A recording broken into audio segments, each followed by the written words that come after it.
Okay, so if they tell you to factor and solve, right, you guys know it's ax squared plus bx plus c is equal to 0.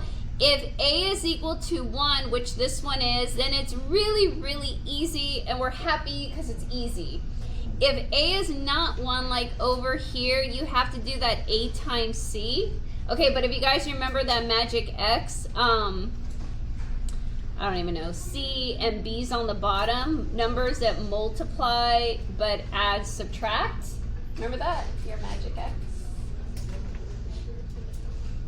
Okay, a is 1 here, really, really easy. So give me two numbers that multiply to positive 18 and add up to 9. So you got to know your multiplication table. So I have 1 times 18, 2 times 9, 3 times 6, and that's it, right? Okay. So, okay, if I'm adding, I get 19, 11, and 9. Oh, here it is. There you go, right? Yeah? 3 and 6? Okay, so plus 3, plus 6. I thought it was going to be negative, but then 9 was positive. Okay, and that's it. So there you go. So your binomial factored form.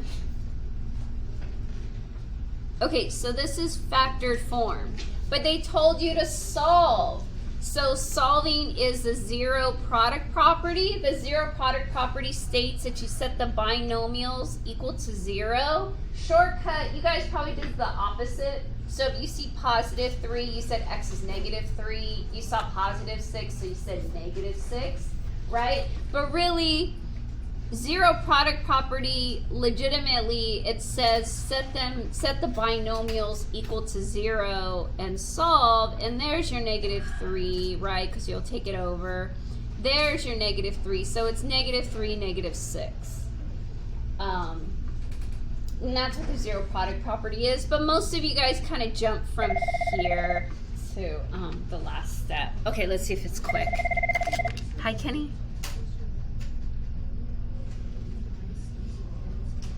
Yes.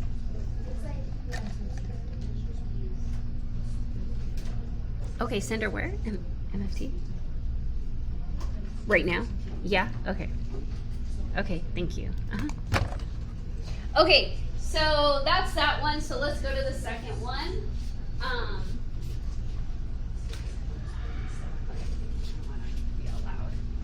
Okay, and by the way, if you wanted to use, obviously if they tell you to factor, you have to factor, but if we wanted to cheat, if you guys remember the quadratic formula, right?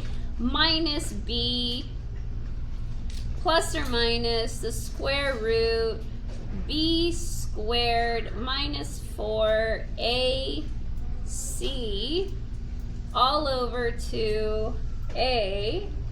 And so there's my negative 3, right? And so you could always just check it. And then I could put in the subtraction. And there's your negative 6, right? So, okay. All right, so here we go here. So a is not equal to 1. So we have to go a times c. So that's negative 14. And now you're going to produce your magic x. So give me two numbers that multiply to that a times c, which is negative 14, but add, subtract, or sum to negative 5. Okay, so what's your 14? 1 and 14 and 2 and 7. So only one of those is going to give me the negative 5. Right, it's 2 and 7. Okay, but which one is positive, which one is negative? Yes, 7's negative, 2 is positive, and that's because a positive times a negative is going to give me a negative multiplication, right, a product, but 2 minus 7 gives me negative 5 because 7's the bigger number. So if this is negative, the bigger number better have the same sign, right?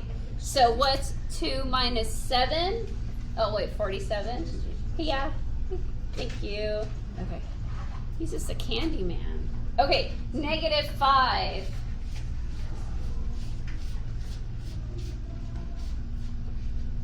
looks at Aries. He's the one that I figured out. He looks at Aries and grabs all your birthdays off of there.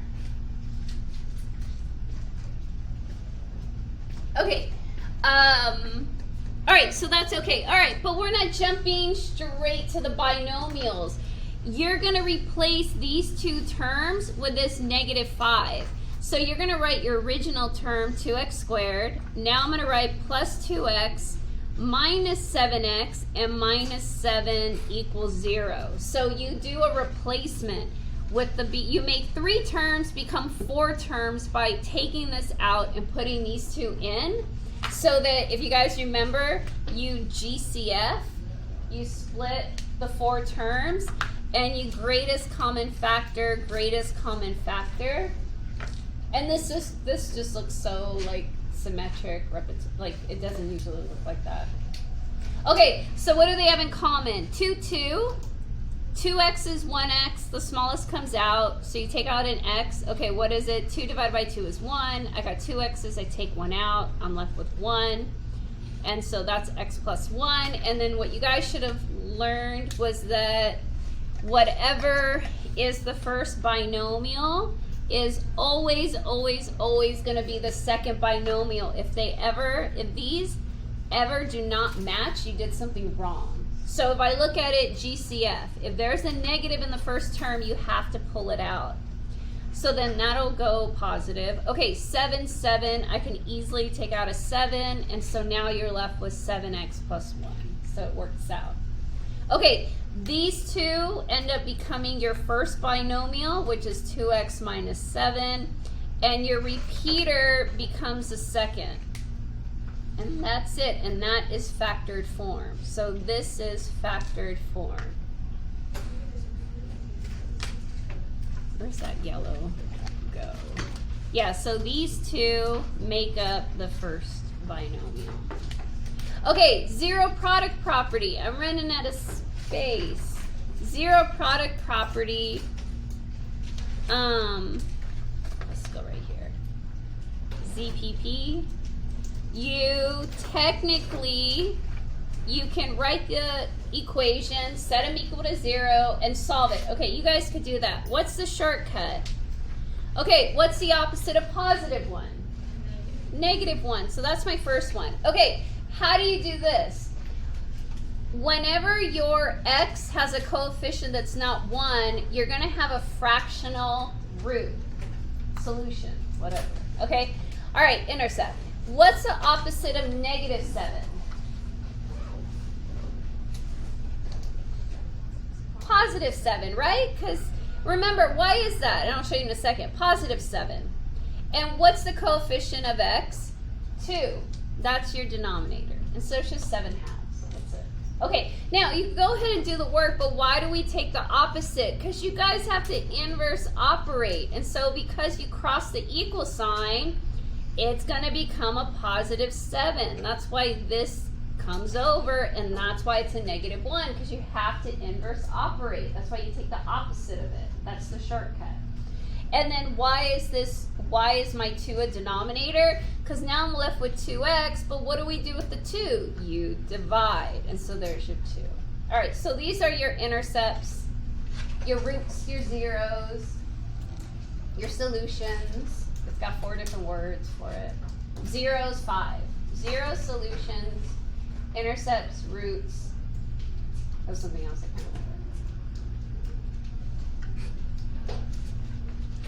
So this is the next test. So you guys can just kind of throw it in the back. You don't need it for this test. You don't need it for the next week and a half. It's your other set, okay?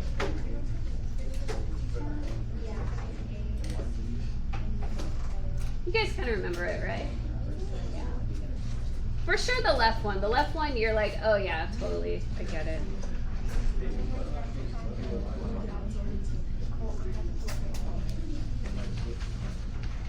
Yeah?